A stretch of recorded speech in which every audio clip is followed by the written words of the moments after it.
अनिल परब हे उपस्थित आहेत।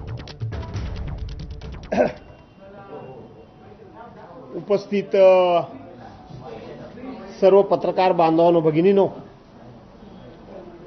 आपणा सर्वांना माहिती आहे की उद्यापासून अर्थसंकल्पीय अधिवेशन हे आपल्या महाराष्ट्र राज्याचं सुरू होणार आहे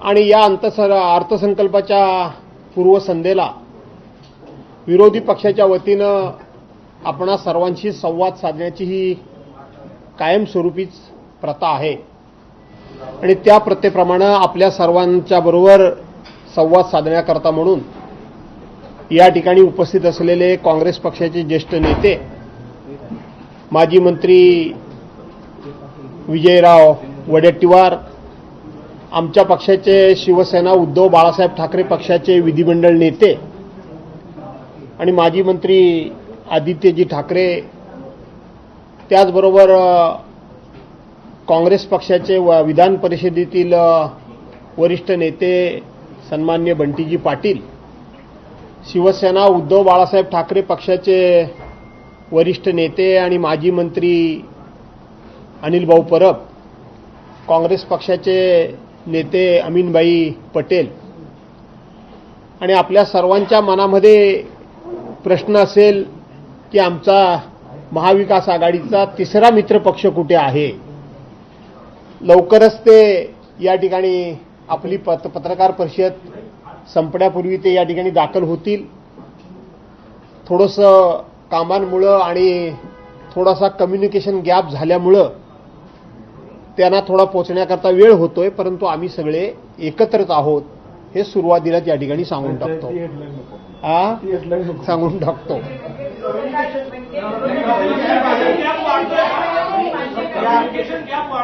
आपल्या प्रथेप्रमाणे प्रश्नोत्तरही नंतर, प्रश्नोत्तर अगोदर नाही। असं आहे की आम्हा सर्वांना चहापानाकरता वैयक्तिकरित्या माननीय मुख्यमंत्री महोदयांचं पत्र आलेलं आहे, परंतु आम्ही त्या पत्रानुरूप त्यांच्या चहापानाला जाणार नाही आहोत।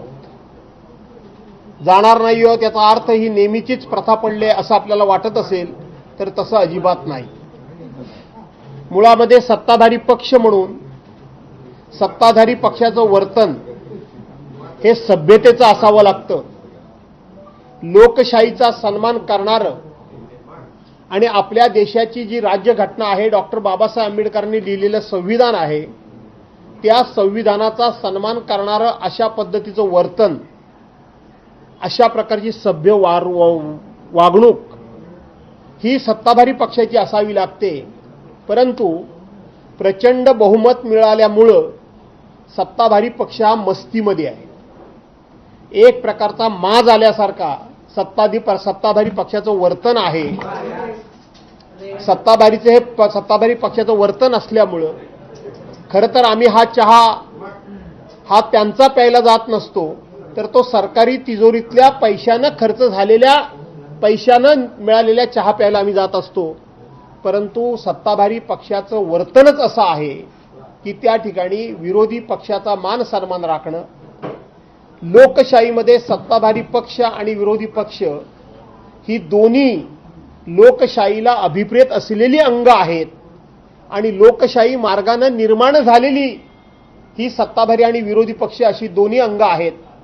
परंतु प्रचंड बहुमत मिळाल्यामुळं, पाशवी बहुमत मिळाल्यामुळं सत्ताधारी पक्षाचं वर्तन, मी मगाचपासून तेच सांगतोय की सभ्यतेचं राहिलेलं नाही आणि म्हणून जिथं मान सन्मान नाही, जिथं सभ्यता नाही, जिथे लोकशाहीचा सन्मान नाही, जिथे घटनेबद्दल आदर नाही, अशा ठिकाणी आम्ही चहापानाला जाणार नाही हे सुरुवातीलाच आम्ही या ठिकाणी सांगून टाकतो।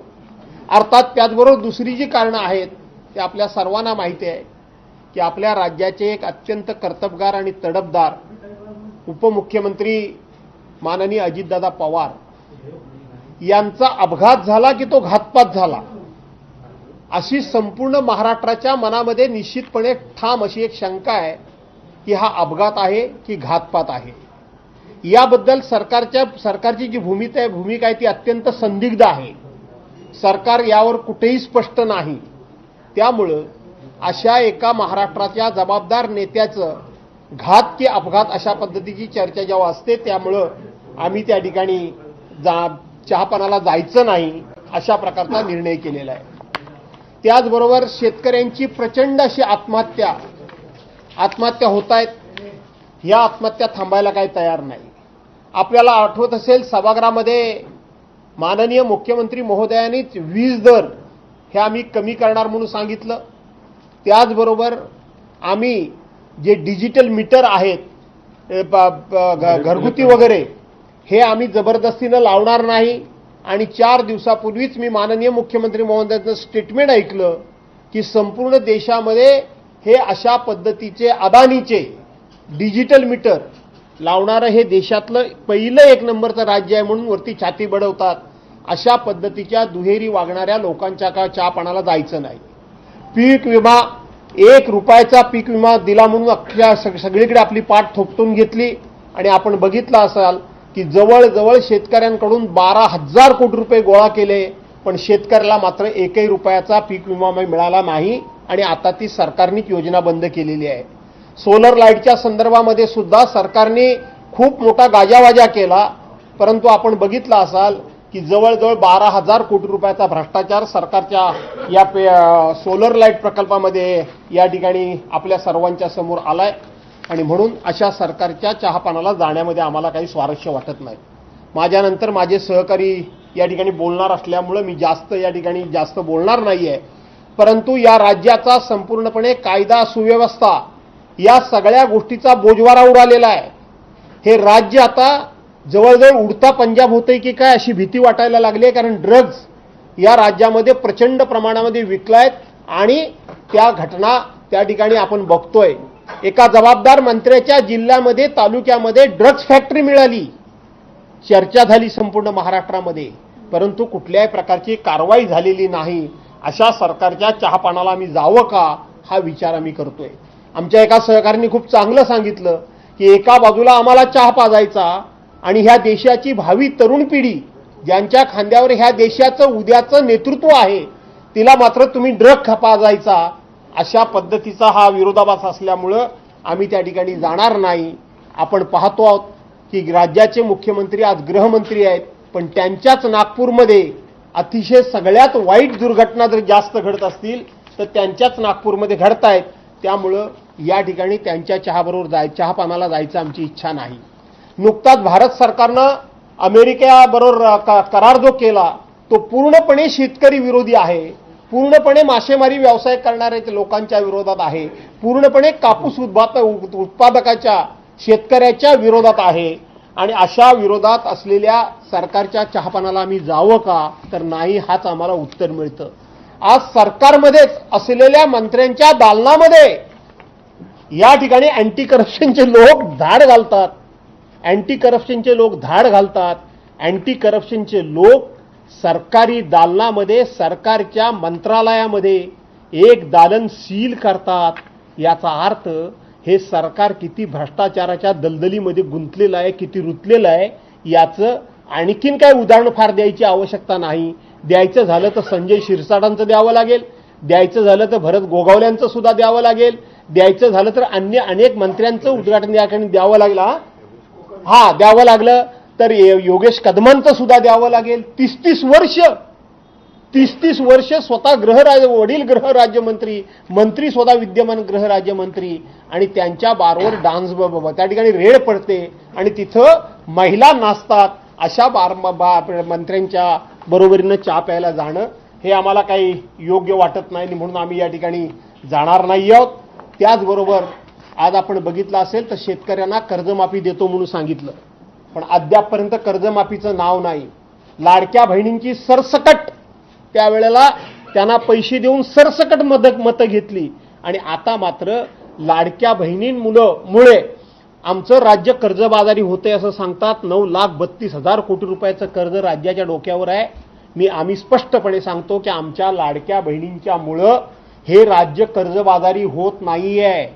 त्यावेळेला 2,53,00,000 महिलांना पर मंथ 1,500 रुपये दिले. आता त्यातल्या 57 लाख महिला वेगवेगळी कारणं काढून कमी केलेली आहेत.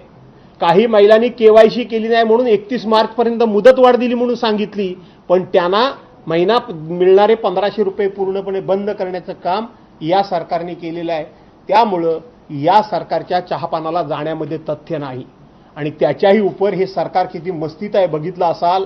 आपण विधानसभेच्या आत्तापर्यंत झालेले अध्यक्ष आणि झालेले विधान परिषदेचे सभापती, इतके वर्षाच्या आमच्या सगळ्यांच्या अनुभवामध्ये सभापती किंवा अध्यक्ष कुठल्याही पक्षीय कार्यक्रमाला गेल्याचे आम्ही कधी पाहिले नाही. संकेतच मुळात असे आहेत की ज्या दिवशी ते सभापती किंवा अध्यक्ष होतात त्या दिवशी जरी ते पक्षाचे असले तरी ते पक्षाचे राहत नाहीत. त्यांचं वागणं, त्यांचं वर्तन, त्यांची कार्यपद्धती ही निपक्षपाती असली पाहिजे. परंतु आताचे विधानसभेचे अध्यक्ष तुम्ही बघितलं असाल, निवडणूक निर्णय अधिकाऱ्याच्या कार्यालयामध्ये जातात, गळ्यामध्ये पक्षाचा पटका टाकतात आणि खुलेआमपणे सांगतात की ह्या समोरच्या बसलेल्या माणसाची सिक्युरिटी काढून घ्या. कुणी अधिकार दिला ह्यांना? आणि ती सिक्युरिटी काढून घेण्याचं काम ते करतात. खुलेआमपणे पटका घालून ते प्रचार करतात, खुलेआमपणे ते पटका घालून मिरवणुकीमध्ये सामील होतात. आणि त्याचबरोबर अलिबागचं जमीन प्रकरण मी भांडणं सोडवायला गेलो म्हणून सांगतात. खरं ते भांडणं सोडवायला गेले होते की भांडणं लावायला गेले होते? खरं ते गरिबाची जमीन गरिबाला ताब्यात द्यायला गेले होते की जमीन हडप करायला गेले होते? याचा शोध सरकार घेणार नाही. कारण माहिती आहे आम्हाला, हे सरकार हे प्रत्येकाला गुन्हे करायला लावतं आणि त्यांना क्लीन चिट देणारं हे सरकार आहे.